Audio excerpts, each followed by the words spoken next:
यीशु मसीह शमौन कोढ़ी के घर में गए और वहां पर एक पापी औरत आकर परमेश्वर के पांव के ऊपर इत्र मलती है, अपने बालों से पोंछती है और परमेश्वर कहते हैं जा, तेरे पाप माफ हुए, अब फिर से गुनाह में मत जाना। और शमौन कोढ़ी सोचता है अगर ये भविष्यद्वक्ता होता तो क्या ना जानता ये औरत जो उसको छू रही है कैसी पापी औरत है। एक व्यक्ति जो कोढ़ी था और वचन अब भी उसे कह रहा है शमौन कोढ़ी। जीसस क्राइस्ट के पास जाने के बाद भी वो लोग तो कुछ लोग तो यीशु को देख नहीं पाते थे, दूर दूर से पकड़ते थे उसको, कहीं कपड़ा छू लिया, कहीं जीसस की टांग छू ली, किसी को हाथ छू लिया, किसी का पीठ छू लिया और चंगे हो गए।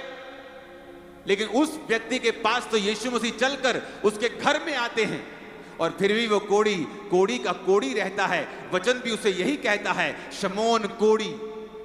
और एक औरत जो नीवी होके नम्र होके यीशु के पास आती है और परमेश्वर उसके गुनाहों को माफ कर देते हैं। इसका मतलब जरूरी नहीं आप मसीह में हैं तो आप चंगे होंगे, जरूरी नहीं है जब तक आप में वो विश्वास, और विश्वास वो कर्मों का विश्वास।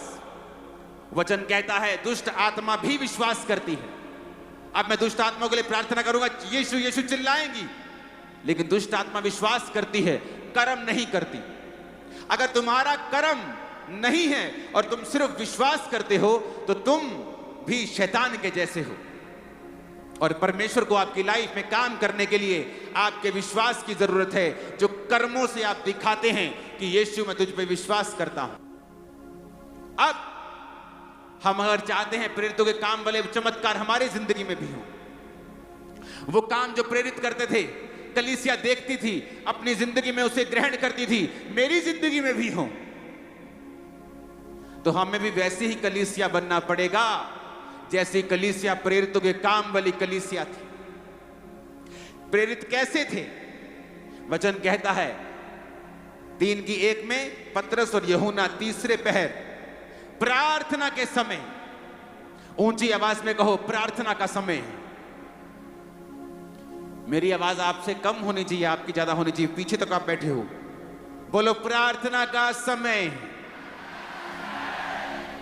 3 बार बोलो प्रार्थना का समय, प्रार्थना का। वहां पे पतरस और यूहन्ना लंगड़े को चलाने बिल्कुल नहीं गए थे,